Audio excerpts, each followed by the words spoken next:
got Springtron facing off against the Lollipop. You know her well. She's a funny clown. She can inflate herself. She has some really wild movement techniques. And we've got Springtron on the other end here, who is a very interesting character. Basically an evil robot replica of Springman, which is the iconic character. He is the quote-unquote star of ARMS. Most people kind of see him as the cover guy. And you can kind of already see what I'm talking about in regards to this being a boxing shooter, because your arms are spring-loaded, and you can swing them out. They have a sizable distance to them, a lot of reach, so you can box your opponent from across the stadium. They come equipped with their own different attributes, their own ways of function. Glyph here has a dragon that shoots a laser beam. Both of them have a party popper that sends you flying through the air. And Virus here also has a Sparky. Now, gloves are a very popular pick in this game. They do steady damage. They all have very positive effects on them. And they're one of the safest and best tools for boxing and kind of punching your opponent out.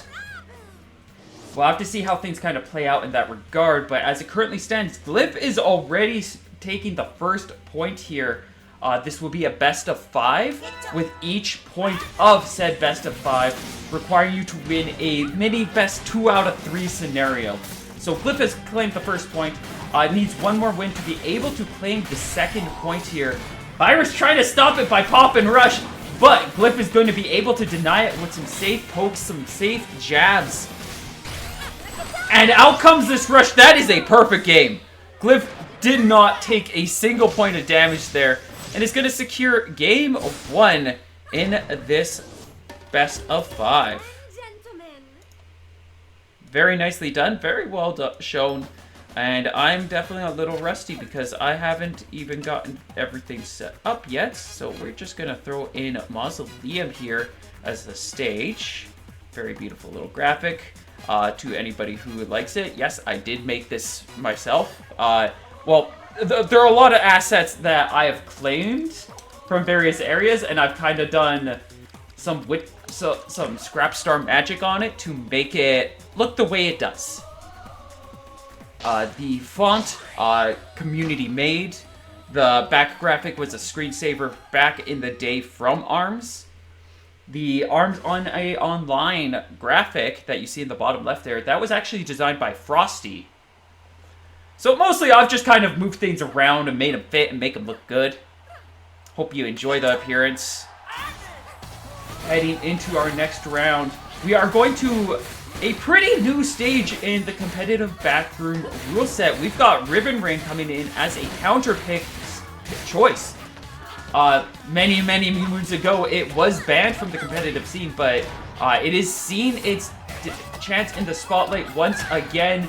As you can see, it is a pretty wide, spacious, squared area. We've got some really nice platforms that kind of pop up in the middle and across the stage. They obfuscate your ability to see quite a bit when they stack up, and you can actually walk onto them.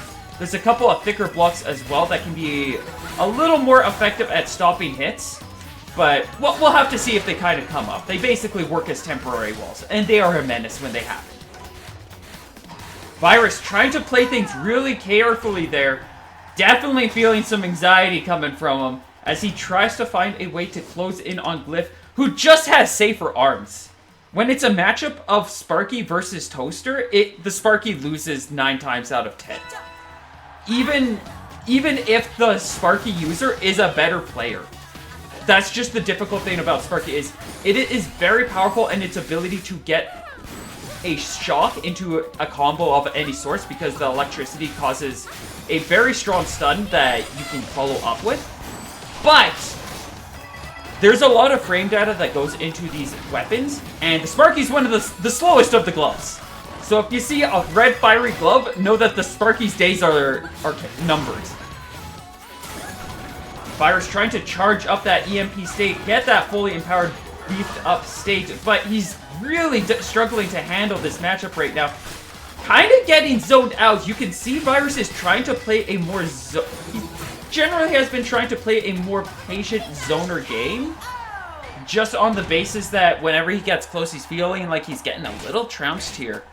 And that is definitely a little bit of an unfortunate circumstance. But it also does not help that he is playing... Lollipop is really good at getting surprise reads and punishes at close range. And Glyph is also playing a very classic loadout that is known by... If anybody knows Twin 5-0, definitely the best Lollipop player from the entire scene. Played a loadout similar to that, but instead of a dragon, it was an ice dragon to create some really, really nasty chains and combos and pressure. And just absolutely give anybody a hard time. But this one is... The version that Glyph has is a little more simpler and approachable, and it does enable win confirms as well with that popper, which is a very useful tool. But the big thing about Lollipop is if you slap a light arm and a dragon on her, she becomes a deadly zoner. She becomes one of the best zoner characters in this game, and it is incredibly difficult to get close to her. And the tough thing is Virus is trying to play with loadouts that generally benefit more from long range, which means that he's playing at back heel. As he's keeping that distance, he's trying to find room to get that EMP state, and he's just getting punished for it. He's trying to get these deflects going. He's trying to position himself well to be able to get some momentum going in his favor. But Lollipop is literally designed to punish the gameplay that Virus is playing right now. It is very, very effortless for Glyph just to be able to play Lollipop this way. Throw out a grab before the Spring player gets to get their deflects going. That opening few frames where they recover is one of their most vulnerable because they can't charge their arms, they can't get their deflects going, and the deflect is one of the strongest options and abilities for a Spring character. Basically, it's a free block without having to block. It's super good. And what Glyph is doing is just keeping the pressure going to such a degree that it's really hard for Virus to find room to be able to get anything going. Virus does have the charged up state. He's got a lot more going for himself, but he needs to be pressuring. But he ends up dashing right into the toaster instead. That's a very unfortunate loss, and we might be looking at a clean 3-0 sweep for Glyph here. Toaster coming into the field. Definitely the best choice right now. Alongside that popper, that is a very straightforward, has a good way to kind of fight back in the mid to long range. But also just having the toaster there means that Virus can also do some pressure at close range because the toaster is so good at boxing and fighting back.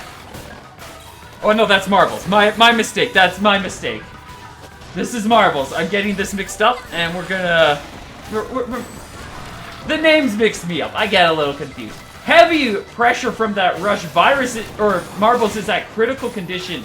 Cannot take barely any more hits. I think a light hit from one of those arms he would survive, but everything else would be fatal. Was trying to bait out some kind of punish to get the MP and then rush to follow up, but Glyph just waited those few moments too long and actually was very able to just have Marbles dash right into that popper. That is a widespread shotgun move that is incredibly difficult to evade. You typically want to box that out, and unfortunately, that's not what happened. Oop,